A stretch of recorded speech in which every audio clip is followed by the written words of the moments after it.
Assalamualaikum warahmatullahi wabarakatuh. Perkenalkan, nama saya Muhammad Naufal Ananda Putra dengan NIM 23005083. Di sini saya akan mempresentasikan resume atau peta konsep yang telah saya buat mengenai resume podcast kaki 5 episode 4 sampai 5 tentang Gebyar Kuliner Minang sebagai destinasi wisata dan potret pengusaha muda Minang.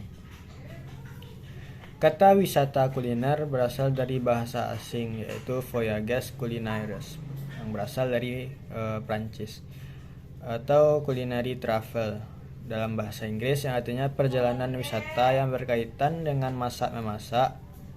Menurut Asosiasi Pariwisata Kuliner Internasional, wisata kuliner merupakan kegiatan makan dan minum yang unik dilakukan oleh setiap pelancong yang berwisata. Berbeda dengan produk wisata lainnya seperti wisata bahari, wisata budaya dan alam yang dapat dipasarkan sebagai produk wisata utama, tapi pada wisata kuliner biasanya dipasarkan sebagai produk wisata penunjang. Tayangan wisata kuliner di berbagai stasiun televisi membuat wisata kuliner semakin populer dan mendorong masyarakat untuk mengenal masakan khas daerah. Indonesia memiliki keunikan beraneka makanan khas daerah dan sudah terkenal sampai mancanegara. Kini sudah sepantasnya beraneka makanan itu dikemas dengan baik dan dijadikan objek wisata kuliner. Potensi dari kuliner Indonesia akan terus digali dan diharapkan akan menjadi daya tarik baik untuk wisatawan dalam negeri maupun asing dalam ke suatu daerah tujuan wisata. Dalam era globalisasi yang penuh kompetisi, wisata kuliner bisa dijadikan ajang yang efektif untuk meraih peluang mengangkat makanan dan minuman khas daerah ke dunia internasional sebagai salah satu daya tarik pariwisata. Sebenarnya, wisata kuliner bukanlah hal yang baru. Masalah berburu makanan khas daerah bukan baru-baru ini saja. Jauh sebelum Bung Bondan Winarno berkeliling Nusantara mengucapkan Maknyus atau Pak Mimbar serta Ukir Sadi memerahkan Wikimu dengan artikel-artikel penggoda selera, masyarakat kita pada umumnya memang paling senang berburu santapan menu khas daerah, terutama bila sedang berkunjung ke suatu tempat.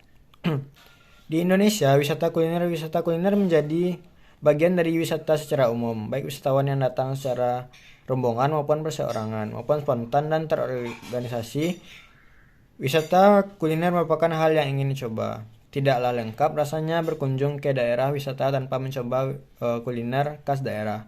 Meskipun belum menjadi produk wisata utama, tetapi kehadiran wisata kuliner menjadi subproduk yang mendukung potensi wisata yang sudah ada. Adapun 10 cara dan langkah memulai usaha kuliner bagi pemula. Yang pertama yaitu melihat potensi pasar. Yang kedua melakukan benchmarking. Yang ketiga memilih model bisnis dan produk. Yang keempat membentuk tim dan organisasi. Yang kelima menyusun business plan. Yang keenam mendapatkan modal bisnis. Yang ketujuh menyusun rencana pemasaran. Yang kedelapan menyusun rencana operasional.